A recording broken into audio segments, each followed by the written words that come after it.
NCP दोन्ही शिवसेना यांच्यामधल्या 70% श्रीमंत ओबीसीना ज्या जागा देण्यात आलेल्या आहेत त्याच्यापैकी कोणाला काढायचं हा एक राजकारणाचा खेळ राहणार असं मी त्या ठिकाणी मानतोय। त्यामुळे आम्ही असं मानतोय की मराठा समाजाचं मतदान हे वन साइडेड होण्याची पूर्ण असणारी शक्यता आहे आणि दुसऱ्या बाजूस ओबीसी आपल्या स्वतःचं आरक्षणाचं संरक्षण करण्यासाठी ओबीसी हा वन साइडेड जाईल अशी असणारी एक परिस्थिती आहे। आमचा दावा आहे की ओबीसी हा असणारा मोठ्या प्रमाणात वंचित बहुजन आघाडीकडे शिफ्ट झालाय अशी परिस्थिती आहे। दुसरा आरक्षणाचं जे आहे ते एससीचं आरक्षण आहे, एसटीचं आरक्षण आहे। या संदर्भात वर्गीकरण आणि क्रीमी लेयर याला सर्वच नॅशनल पॉलिटिकल पार्टीजनी पाठिंबा दिलेला आहे। त्याच्यामुळे 70% 80% हा समूह वर्गीकरणाच्या आणि क्रीमी लेयरच्या विरोधात आहे। आज त्यांचा लढा हा वंचित बहुजन आघाडी लढते आणि म्हणून हा आमच्याबरोबर वर्ग येईल अशी आमची असणारी अपेक्षा आहे। दुसरा महत्त्वाचा या ठिकाणी जे आहे की मराठा समाजाचा असणारा आरक्षणाची मागणी जी सुरुवात झाली मुळात त्याचं कारण की शेती आणि शेतीमध्ये जे पिकतंय त्याला योग्य भाव मिळाला नाही किंवा त्याला मोबदला मिळाला नाही अशी असणारी परिस्थिती आहे। ॲग्रिकल्चर प्राइस कमिशन संविधानिक समिती आहे। या संविधानिक समिती दरवर्षी ॲग्रिकल्चरच्या प्रॉडक्टचे प्राइस काय असावे याचे भाव त्या ठिकाणी जाहीर करत असते, परंतु त्याची अंमलबजावणी व्हावी यासाठी कुठल्याही राजकीय पक्षाने प्रयत्न केला नाही आणि म्हणून वंचित बहुजन आघाडी जो ॲग्रिकल्चर प्राइस कमिशन म्हणजे मिनिमम सपोर्ट प्राइस ज्याला आपण म्हणतो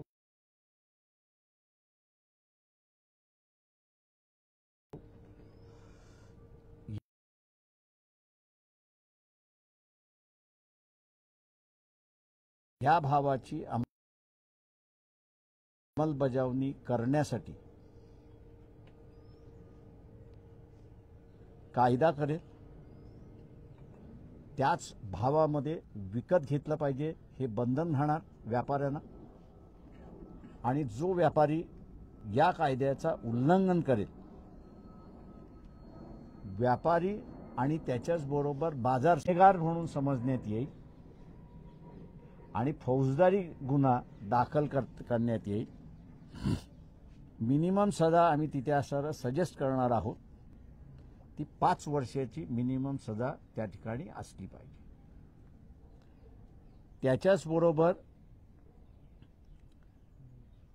महाराष्ट्र शासनामध्ये सोयाबीनचं पीक फार मोठ्या प्रमाणात घेतलं जातं इतर राज्यांबरोबर। हे महाराष्ट्रात कन्झ्युम केल्या जात नाही पण हे सगळं एक्सपोर्ट होतं अशी असणारी परिस्थिती आहे। व्यापारी त्याच्यावरती प्रचंड नफा कमवतो पण शेतकऱ्याला काहीच मिळत नाही अशी परिस्थिती आहे।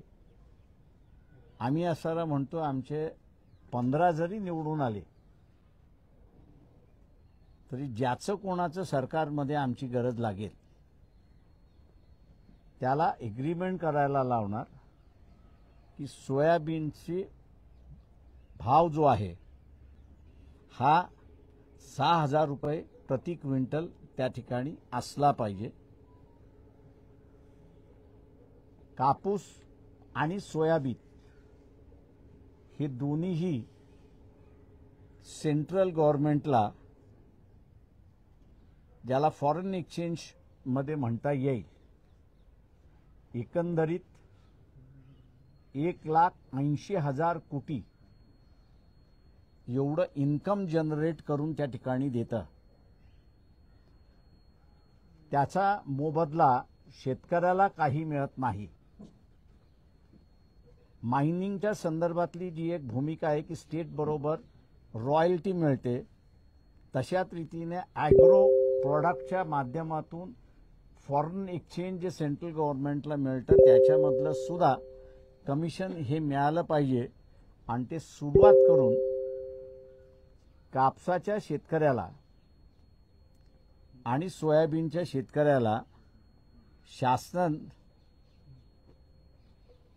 500 रुपये प्रति क्विंटल हे बोनस म्हणून त्या ठिकाणी देणार आहे. ॲग्रो प्रॉडक्ट हा एक फॉरेन एक्सचेंज अर्नर फार मोठ्या प्रमाणात आहे की त्याच्याकडे दुर्लक्षित केला जातोय. तो फॅक्टर आम्ही असताना सगळ्यात पुढे आणतोय अशी परिस्थिती आहे. दुसरं जे आहे त्याच्यामध्ये की या दोन्ही लेबर इंटेन्सिव्ह असल्यामुळे शेतकऱ्याला ते काही परवडत नाही. म्हणजे कापूस वेचणं परवडत नाही आणि सोयाबीनच्या सीड्स वेचणं हेही त्याला असणारं परवडत नाही. आणि म्हणून MREGS ही जी स्कीम आहे किंवा महाराष्ट्रातली एम्प्लॉयमेंट गॅरंटी स्कीम आहे की ज्याच्यामध्ये आपण सगळेजण कॉन्ट्रीब्यूट करतो, त्या माध्यमातून शेतकरी आणि कामगार त्यांचा जो करारनामा होईल तो होईल, परंतु त्याच्यावरती जो मजूर कापूस वेचायला जाईल आणि सोयाबीनच्या शेंगा सुंगायला जाईल, या दोघांना प्रति किलो कापसाला 5 रुपये प्रति किलो हे कामगाराला दिल्या जाईल आणि 3 रुपये प्रति किलो जे वेचन करणारा मजूर आहे त्याला त्या ठिकाणी देण्यात येईल. योजना राबवत असताना BDO मार्फत ती राबवली जाईल अशी असणारी परिस्थिती आहे. दुसरं महत्त्वाचं या ठिकाणी की धर्माच्या नावाने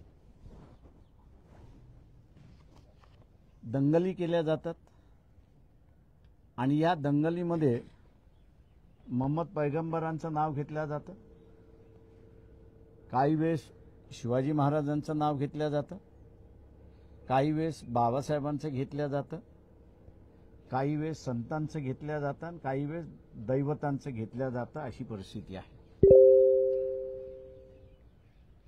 कपिल पाटील यांच्या मार्फत आम्ही असणारं विधान परिषदेमध्ये मोहम्मद पैगंबरांचं बिल हे आम्ही इंट्रोड्यूस केलं होतं. ते आजही जिवंत आहे असं मी त्या ठिकाणी मानतोय. फॅक्चर्ड मॅन्डेट येणार ह्याची एकंदरीत आम्हाला असणारं दिसतंय. आमचा अजेंडा राहणार आहे सरकारमध्ये जाण्याचा की ज्याला कोणाला आमचा पाठिंबा पाहिजे त्याला देशातल्या देवते असतील, मोहम्मद पैगंबर असेल, बुद्ध असेल, महावीर असेल, इतर कोणी असेल, यांची विटंबना करण्याचा अधिकार नाही.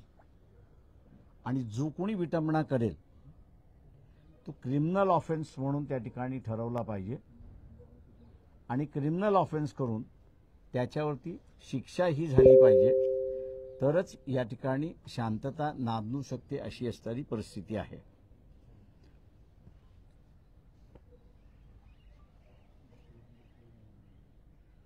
एका बाजूला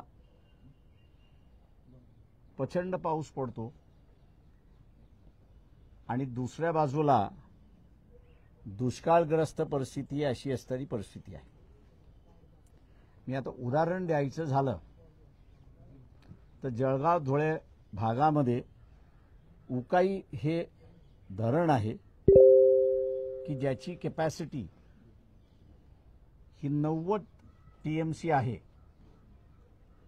हे धरण आपण असं पाहिलं तर सुरत आणि सुरतपासून समुद्र असं जर पाहिलं तर 15 किलोमीटरचं असणारं अंतर आहे. या पाण्याचा उपयोग फक्त पॉवर जनरेशनसाठी होतो अशी असणारी परिस्थिती नाही. पण उकाईच्या खालचा भाग आपण असणारा पूर्ण बघितला, जळगावपासून ते असणारा वैजापूर,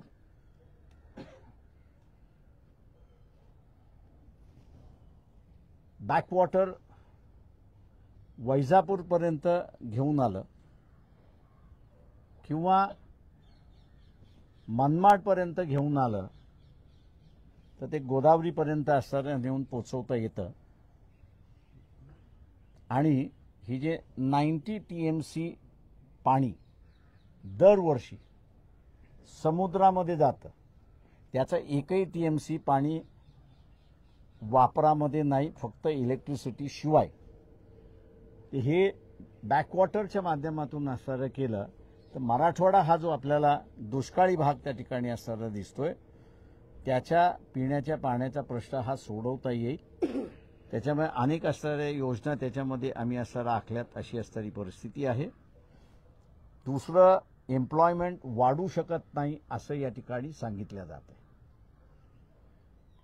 महाराष्ट्राची एम्प्लॉयमेंटची आज गव्हर्नमेंट आणि सेमी गव्हर्नमेंट हे कॉन्ट्रॅक्ट हे मी त्या ठिकाणी धरतोय, हे 14 लाखाच्या आसपास आहे.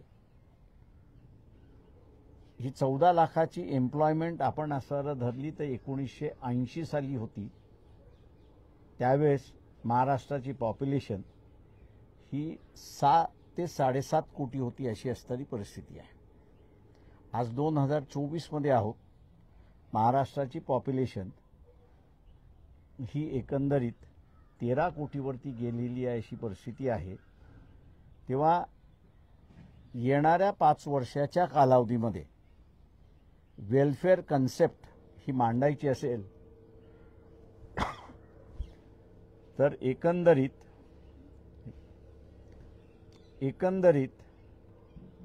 2 लाख एम्प्लॉयमेंट डायरेक्ट गव्हर्नमेंट आणि सेमी गव्हर्नमेंट हे असणारं करता येतील. आमच्या असणाऱ्या मागच्या सरकारला सुद्धा मी ही योजना दिली होती, वर्केबल आहे म्हणत होते, परंतु करायला तयार नाहीत. याचं कारण की इथला एक वर्ग हा आर्थिक दृष्टिकोनातून सबळ झाला तर उंबरठे झिजवणारा समूह आपल्याकडे राहणार नाही. आणि उंबरठे झिजवणारा समूह आपल्याकडे राहणार नाही तर आपल्या घराणेशाहीच्या सत्तेला चॅलेंज येईल. म्हणून एम्प्लॉयमेंट त्या ठिकाणी झाली नाही अशी असणारी परिस्थिती आहे. आज आपण बघितलं असेल की दिल्ली एन्व्हायरमेंटचा इश्यू फार मोठ्या प्रमाणात आलेला आहे. मी त्या नॉन कन्व्हेन्शनल एनर्जीचा चेअरमन असल्यामुळे अधिक माहिती आहे. महाराष्ट्रामध्ये 365 दिवसापैकी 323 दिवस ज्याला पेनिट्रेटिव्ह सनशाईन आपण म्हणतो, सोलर सेल्स रिचार्ज करण्यासाठी किंवा चार्ज करण्यासाठी जे सनरे पेनिट्रेशन पाहिजे हे 323 दिवसाचं आहे. ती एनर्जी आपण असताना हार्नेस केली आणि त्याच्यासाठी जागतिक बँक ही पूर्णपणे मदत करायला महाराष्ट्र शासनाला तयार आहे.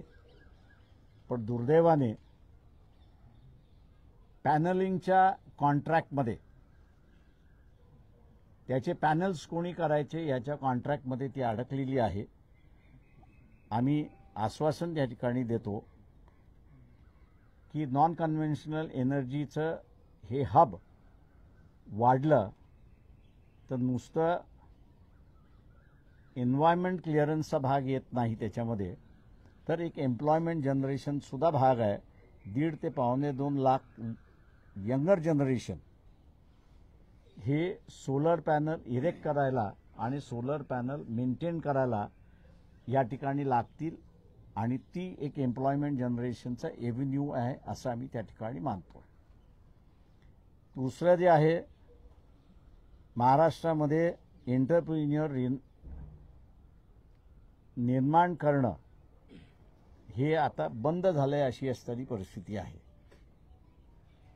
आमचा थ्रस्ट हा ग्रामीण भागावरती राहणार आणि तो ॲग्रो प्रोडक्टवरती मोठ्या प्रमाणात त्या ठिकाणी राहणार. महाराष्ट्रातल्या ज्या 3 युनिव्हर्सिटीज आहेत, राहुरी, पंजाबराव देशमुख, कोकण विद्यापीठ, या तिन्ही विद्यापीठाने ॲग्रो प्रोसेसिंग युनिट्स डेव्हलप केलेले आहेत.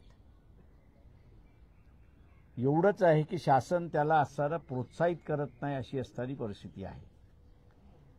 जी स्कीम तेलंगणामध्ये राबवण्यात आली होती की लोकल एंटरप्रिन्युअर वाढवण्यासाठी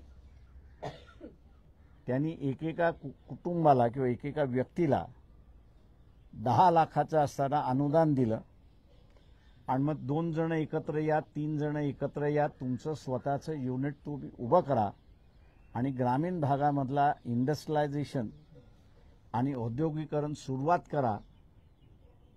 हा जो एक कार्यक्रम राबवण्यात आला, नवीन आहे मी असं म्हणणार नाही. तेलंगणाचे माजी मुख्यमंत्री यांनी तो राबवलेला आहे. तोच कार्यक्रम आम्ही असणारा महाराष्ट्रामध्ये राबवणार आहोत आणि यातून जे अनएम्प्लॉयमेंटला या ठिकाणी तोंड देता येत नाही असं जे म्हणतात आहेत, त्यांना नवीन एव्हेन्यू आम्ही असणारा त्या ठिकाणी दाखवणार आहोत. तो नवीन एव्हेन्यू म्हणजे की आपल्याकडे असणारा लेबर सरप्लस आहे, स्किल्ड लेबर सुद्धा सरप्लस आहे अशी असणारी परिस्थिती आहे. जगभरामध्ये मी असं म्हणेन, भारतातल्या एक्सेप्टेबिलिटी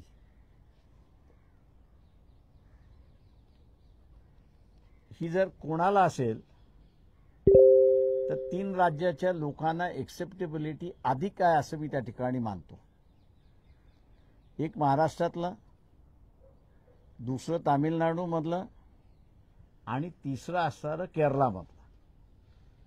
या 3 राज्यामध्ये बाहेरच्या देशांमध्ये एक्सेप्टेबिलिटी फार मोठी आहे. त्याचं कारण असं आहे की ते तिथल्या दैनंदिन प्रश्नामध्ये किंवा तिथल्या व्यवस्थेमध्ये हस्तक्षेप करत नाही, तर त्याच्याशी ते तिथे मिळून जुळून घेण्याचा प्रयत्न चालला अशी परिस्थिती आहे. जो नवीन एव्हेन्यू आम्ही असणारा मला सांगायला हरकत नाही की मागच्या सरकारला सुद्धा मी एक्सप्लोर करायला त्या ठिकाणी सांगितला होता. एक व्हिजिट एका मंत्र्याने जर्मनीला जाऊन सुद्धा त्या ठिकाणी असणारा दिली. पॉझिटिव्ह साईन्स त्या ठिकाणी दिसल्या, पण त्याचं सेंट्रल गव्हर्नमेंटशी घेऊन त्याला नवीन स्वरूप देण्याचा जो भाग आहे, तो भाग माझ्या दृष्टीने असणारा मोठा आहे. स्वरूप असं आहे की मी अनेक वेळा युरोपमध्ये सुद्धा जाऊन आलो, स्कॅन्डिनेव्हियन कंट्रीजमध्ये सुद्धा जाऊन आलो. तिथली डेमोग्राफी ही प्रचंड मोठ्या प्रमाणात बदलते.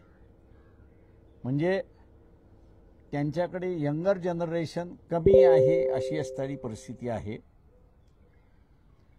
आणि ओल्डर जनरेशन मोठी आहे अशी परिस्थिती आहे. त्याच्यामुळे त्यांना सर्व्हिस सेक्टर ज्याला म्हणता येईल हे चालवण्यासाठी माणसं नाहीत अशी असणारी परिस्थिती आहे. आमच्या त्या डिस्कशनमध्ये त्यांची असणारी भीती त्यांनी जी व्यक्त केली की आम्हाला आमची जनता की आमच्या देशामध्ये एलियन म्हणून राहता कामा नये आणि इमिग्रंट्स त्यांचे मालक म्हणून होता कामा नये, ही त्यांची जेन्युइन भीती आहे. ही जेन्युइन भीती मी असताना मानतोय की स्टेट गव्हर्नमेंट, आता त्याच्यातला माहीत असल्यामुळे मी असताना म्हणेन की ती जेन्युइन भीती ही आपल्याला घालवता येईल.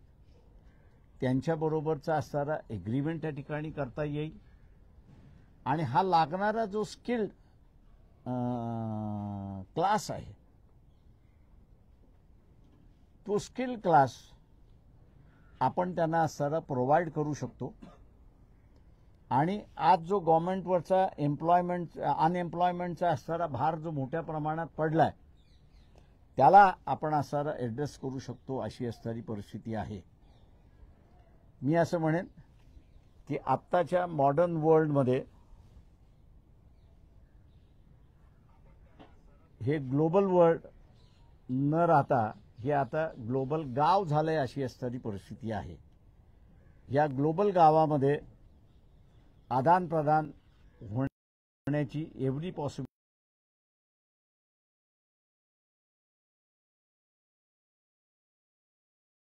आहे. पण ती आदान प्रदान करत असताना आम्ही तुम्हाला कॅप्चर करू, आम्ही तुमच्यावरती राज्य करू, आम्ही तुम्हाला काबीज करू, या भीतीला ॲड्रेस करून असणारं झालं तर मी असणारा मानेन की महाराष्ट्रामधला अनेक तरुण एवढंच या ठिकाणी म्हणणार आहे. नव्या व्यवस्थेमध्ये नव्या लिडरशिपची गरज आहे असं मी त्या ठिकाणी मानतोय. साखर कारखान्यातली लिडरशिप, ऊसातली लिडरशिप हे आता शेतातलं बुजगावणं झालेलं आहे.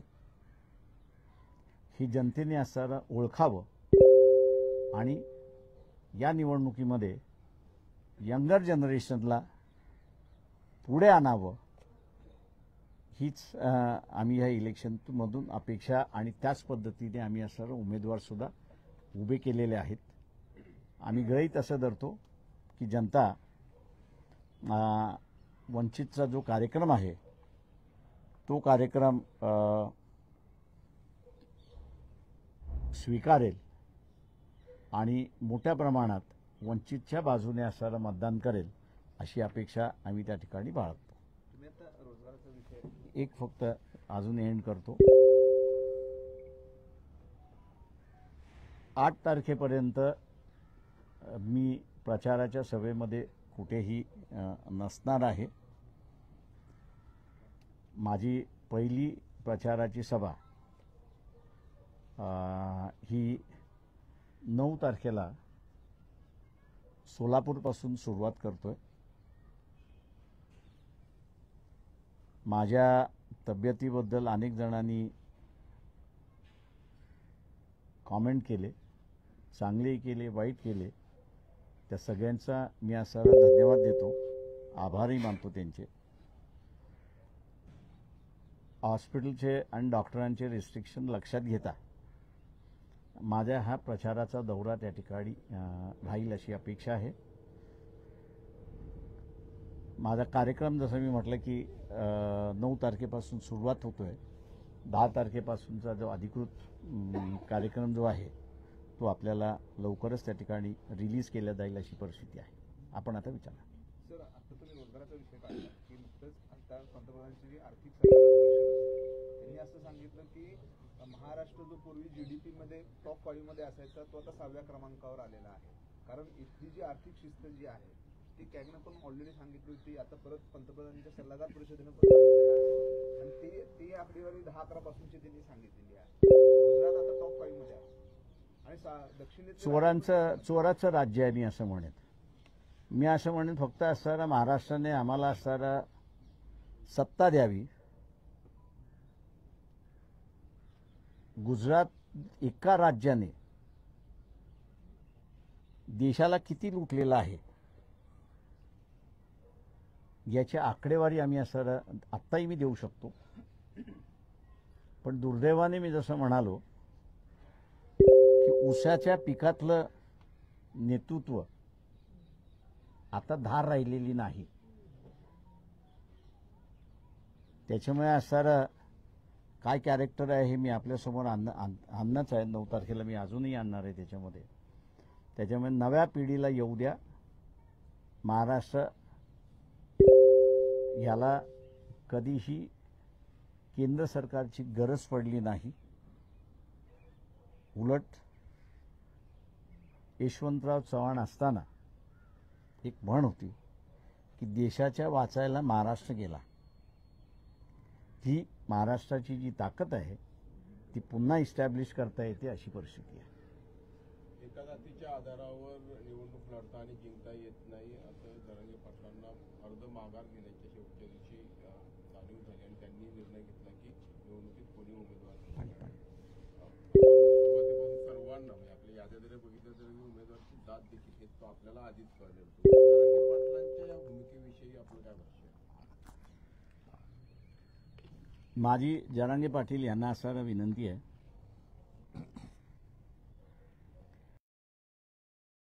की त्यांनी प्रत्येक जिल्ह्यामध्ये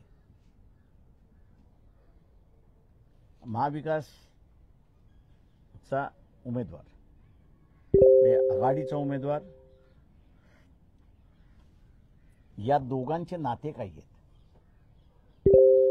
याचं त्यांनी असणारं प्रत्येक मतदारसंघातलं स्पष्ट करावं. ते नात्यातले आहेत की नाहीत, त्यांचं किती जवळचं नातं आहे, मामा भाच्याचं नातं आहे की नाही, काका पुतण्याचं नातं आहे की नाही. त्याच्यामुळे तुम्ही काकाला मतदान दिलं काय आणि पुतण्याला मतदान दिलं काय, सत्ता कुटुंबातच आहे. तेव्हा महाराष्ट्रातल्या जनतेने मध्यंतरी कुटुंबशाही असा एक चार्ट पब्लिश केला होता. महाराष्ट्राच्या जनतेने पहिल्यांदा महाराष्ट्र पुन्हा विकसित करायचा असेल तर एक खुणगाठ बांधली पाहिजे. याच्यापैकी किती लायक आहे आणि किती नालायक आहे याची चर्चा न करता मी ह्याला मतदान देणार नाही ही भूमिका त्यांनी घेतली. काल जे कोल्हापुरात जे काही घडलं छत्रपती घराण्यांना प्रत्येकांना आदरच आहे त्या घराण्याचा, पण त्यांनी ह्या सगळ्या गोष्टी करून स्वतःच्या घराण्याची आप घालून घेतली असं वाटतं? नाही, मला डिटेल माहिती नसल्यामुळे मी बोलू शकणार नाही. म्हणजे त्यांनी विड्रॉ केला हे बरोबर आहे, पण विड्रॉ करण्याच्या पाठीमागची काय कारणं आहेत ती मला कळू शकली नसल्यामुळे मी काही बोलणार नाही.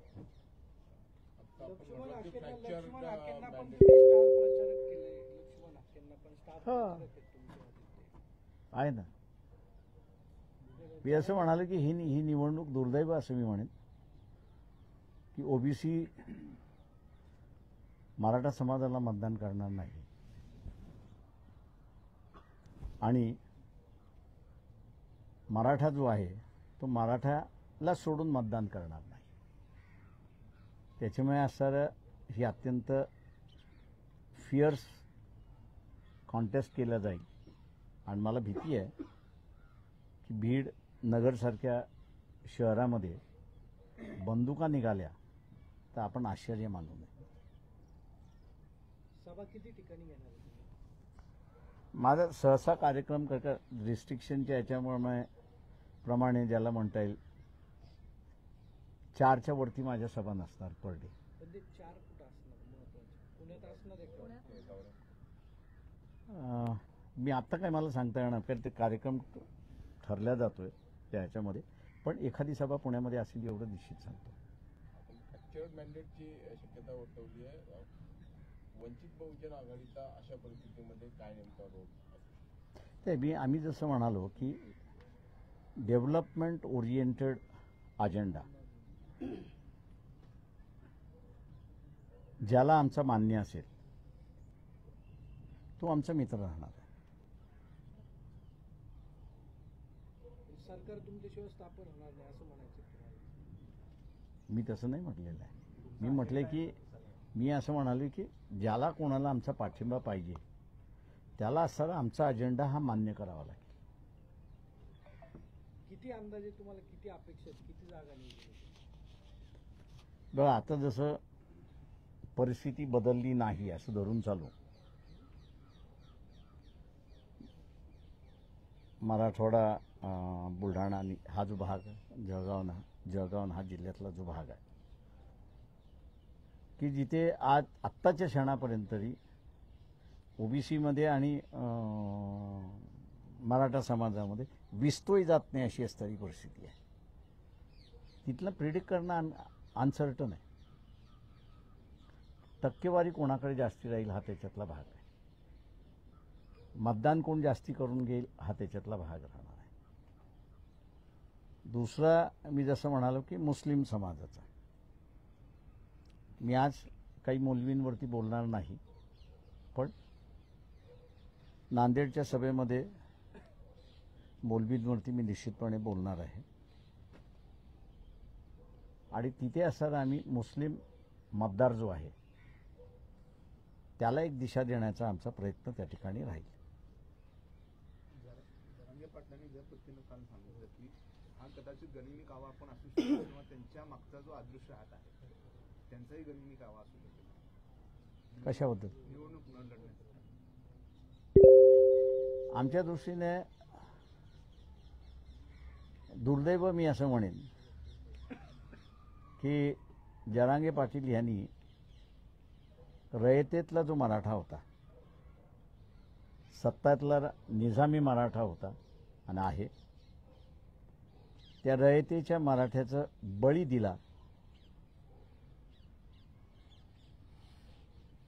हा इतिहासातला स्टॅम्प निवडणूक न लढता जरांगे पाटीलवरती बसला अशी परिस्थिती आहे.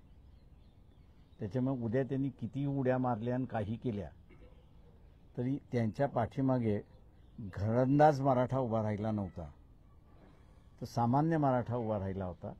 आज त्या सामान्य मराठ्याचा बळी घरंदाज मराठ्यांच्या पुढे जरांगेने दिला अशी असणारी परिस्थिती आहे. परिवर्तन महाशक्तीचा काय इम्पॅक्ट असेल या विधानसभा निवडणुकीत?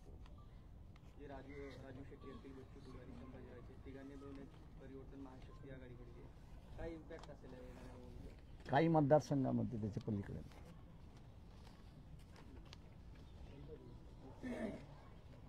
थँक्यू.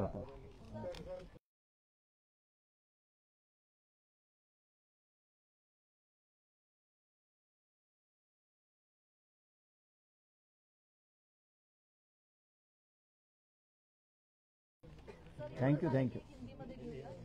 प्रकाश बरं 2 मिनटं मग मला डेस्क घेऊ द्या जरा.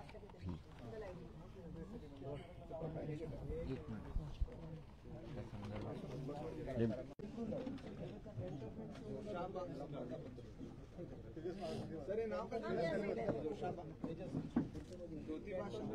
ज्योतिबा शाहू बाबासाहेब. बाबासाहेब असे जोशाबा.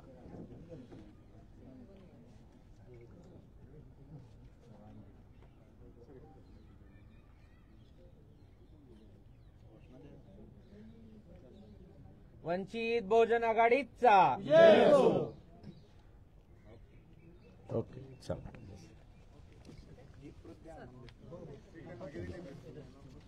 पत्रकारांना एक डिस्ट्रीब्यूट द्या.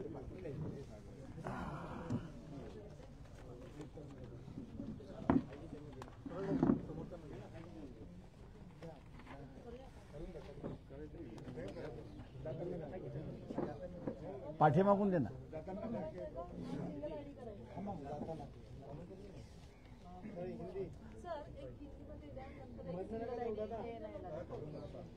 बरं हिंदीमध्ये द्यायचं आहे का?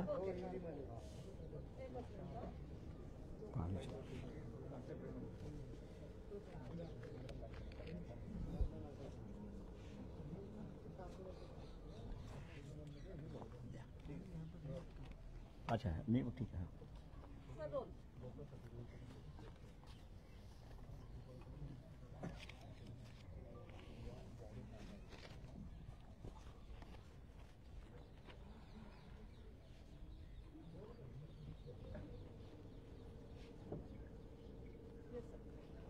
वंचित बहुजन आघाड़ी इनका मैनिफेस्टो जो है वो आज हम लोग इलेक्शन के दिन ही पब्लिश कर रहे हैं उसकी वजह यह है कि लोगों को जानकारी हो कि 5 साल में वंचित बहुजन आघाड़ी का कार्यक्रम क्या है और वो क्या करना चाहते हैं। पहली बात, ये इलेक्शन जो है 2 हिस्सों का इलेक्शन है, ऐसा मैं मान के चलता हूं। एक जो आरक्षित वर्ग है,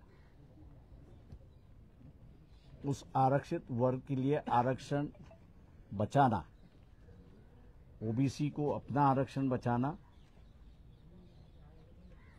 मराठा के अतिक्रमण से बचाना, और दूसरी तरफ एससी एसटी को अपना आरक्षण जो है वो सुप्रीम कोर्ट से वर्गीकरण और क्रीमी लेयर से बचाना। ये दो अहम मुद्दे हैं, ऐसा मैं मान के चलता हूं। ये 2 अहम मुद्दे की वजह से एससी एसटी ओबीसी इनका एक गठबंधन हुआ है, ऐसी एक परिस्थिति है। दूसरी तरफ जो दिखाई देता है, मराठा ओबीसी के माध्यम से आरक्षण मांग कर रहा है। इस वजह से 2 खेमे में समाज बच चुका है। एक ओबीसी अपने खेमे में है और मराठा जो है वो अपने खेमे में है। वो दोनों एक दूसरे को वोट देने के परिस्थिति में नहीं है और हम एक दूसरे को वोट नहीं देंगे, ऐसी एक परिस्थिति है। मैंने जैसा कहा कि एक आरक्षित वर्ग ये है, दूसरा वर्ग मैं कहूंगा कि जनरल वर्ग है, जिससे आरक्षण से कोई मतलब नहीं, ऐसा मैं मान के चलता हूं। ये वर्ग जो है वो अपनी परिस्थिति पर निर्भय है, ऐसी एक परिस्थिति है। जो बीच की परिस्थिति अपने को दिखाई दी, बाबा सिद्दीकी की हत्या के बाद की जो चर्चा इस देश में शुरुआत हुई, वो लॉ एंड ऑर्डर की बात हुई। और हम लोग यही कह रहे हैं कि आपको लॉ एंड ऑर्डर संभालना है, शांति बचाना है, या दोबारा महाराष्ट्र को अशांत बनाना है। इसको देखते हुए जनरल क्लास ने वोट करना चाहिए, ऐसी हम लोग की मांग है, ऐसी एक परिस्थिति है। तीसरा इशू जो हम लोग यहाँ पे लेके चल रहे हैं वो ये है कि मिनिमम सपोर्ट प्राइस जो है एग्रीकल्चर प्राइस कमीशन डिक्लेयर करता है हर साल, लेकिन उसका अमल नहीं होता है। उसकी वजह से 70 साल में कानून बना नहीं, ना किसी राज्य ने बनाया, ना केंद्र ने बनाया। महाराष्ट्र की वंचित बहुजन आघाड़ी आश्वासित करती है कि अगर हम लोग कल सत्ता में जाते हैं तो पहली डिमांड होगी ये मिनिमम सपोर्ट प्राइस बनना चाहिए और हर ट्रेडर को इस मिनिमम सपोर्ट प्राइस के अंदर ही खरीदना है। उसके नीचे वो अगर खरीदता है तो बाजार समिति उस जिले की है, तहसील की है, और व्यापारी जो है वो दोनों पर फौजदारी गुन्हे होने चाहिए और वैसा एक कानून बनना चाहिए। ऐसी मांग हम लोग यहाँ पर कर रहे हैं। तीसरा जो है यहाँ पर सोयाबीन और कपास, और तीसरी तरफ जो है वो गन्ना, ये 3 मेन क्रॉप है महाराष्ट्र के, जिस पर 70% जनता, ग्रामीण भाग की जनता जो निर्भरित है, ऐसी एक परिस्थिति है। सोयाबीन का कंजम्पशन महाराष्ट्र में नेग्लिजिबल है, ये एक्सपोर्ट किया जाता है और इसलिए उसका दाम जो है हर बार गिराया जाता है। हम लोग ये प्रपोज कर रहे हैं कि प्रति क्विंटल 6,000 का दाम वहाँ पर होना चाहिए और उसके नीचे अगर कोई खरीदता है तो हमने जैसे कहा कि उस पर फौजदारी कार्रवाई होनी चाहिए, ऐसी एक परिस्थिति है। कपास और सोयाबीन ये दोनों जो है देश को बड़ी पैमाने पर फॉरेन एक्सचेंज मिला के देते हैं, लेकिन उसका कहीं भी जिक्र नहीं होता है और उसका कोई नज़र भी नहीं दिया जाता है। इसलिए हम लोग प्रपोज ये करेंगे कि जिस तरह जिस राज्य में खनिज है उस राज्य को उस खनिज की रॉयल्टी मिलती है, उसी तरह जिस राज्य से जो एग्रो प्रोडक्ट है जिस पर फॉरेन एक्सचेंज मिलता है तो उस पर भी कमीशन होनी चाहिए, स्टेट को कमीशन होनी चाहिए। और स्टेट में जो किसान है जो सोयाबीन लेता है और कपास लेता है उसको प्रति क्विंटल जो है वो 500 रुपया प्रति क्विंटल बोनस के रूप में जो पहली परिस्थिति थी उसको दोबारा उसको शुरुआत करना चाहिए। ऐसी एक परिस्थिति है। दूसरा जो है कि ये इंडस्ट्री फॉरेन एक्सचेंज देती है इसलिए लेबर ओरिएंटेड है और लेबर ओरिएंटेड होने की वजह से किसान और लेबर दोनों इसको उतना तवज्जो नहीं दे रहे कि जितना देना चाहिए और उसकी वजह यह है कि लागत जो है वो काफ़ी लगती है। ऐसी एक परिस्थिति है। इसलिए हम लोग ये प्रपोज कर रहे हैं कि ईजीएस के माध्यम से कपास और सोयाबीन ये दोनों का पिकिंग होता है। कपास के लिए हर लेबर को 5 रुपया प्रति क्विंटल और सोयाबीन के लिए 3 रुपया प्रति क्विंटल जो है वो ईजीएस के माध्यम से शासन ने देना चाहिए और उसके माध्यम से मैं समझता हूँ कि ये है। बाकी जो है मैं कहता हूँ कि यहाँ एम्प्लॉयमेंट की काफ़ी बड़ी चर्चा हो सकती है, लेकिन डॉक्टर की वजह से मैं अपना समय आगे नहीं बढ़ा सकता।